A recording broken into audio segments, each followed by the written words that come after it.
Assalamualaikum dan selamat sejahtera semua.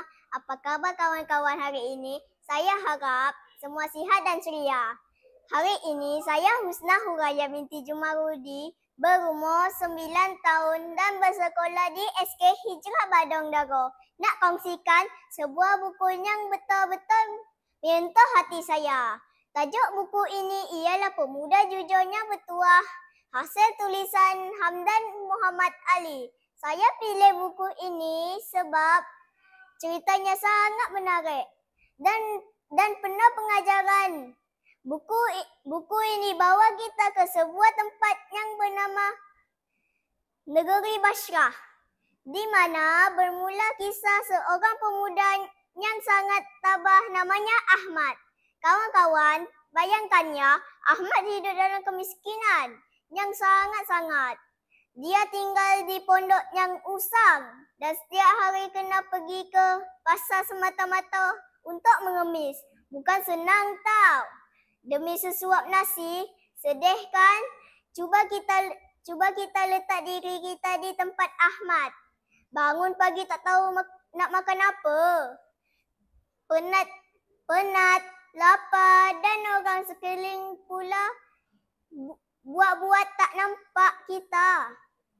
Pernah tak kita rasa macam tu?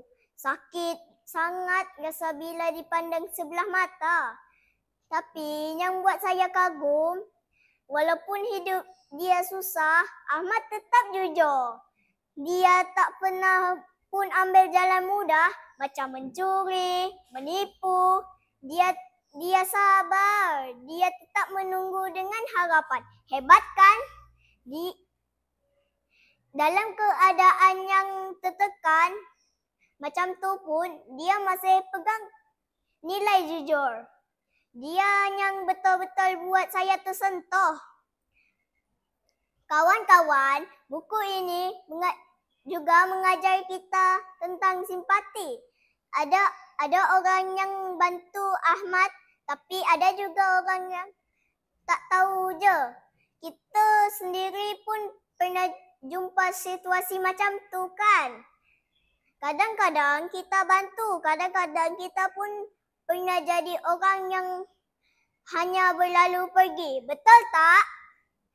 Walaupun buku ini tak tebal, cuma 30 muka surat saja, tapi isi dan pengajaran dia sangat besar. Ajar kita tentang nilai-nilai murni seperti kejujuran, kesabaran, kekuatan semangat dan rasa kemanusiaan. Jadi kawan-kawan semua, kalau kita ada masa, bacalah buku ini. Percayalah, ia akan beri kita kesan yang mendalam dalam hati kita.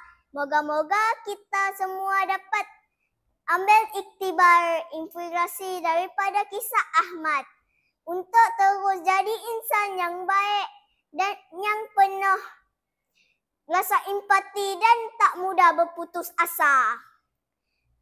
Sekian sahaja perkongsian saya hari ini.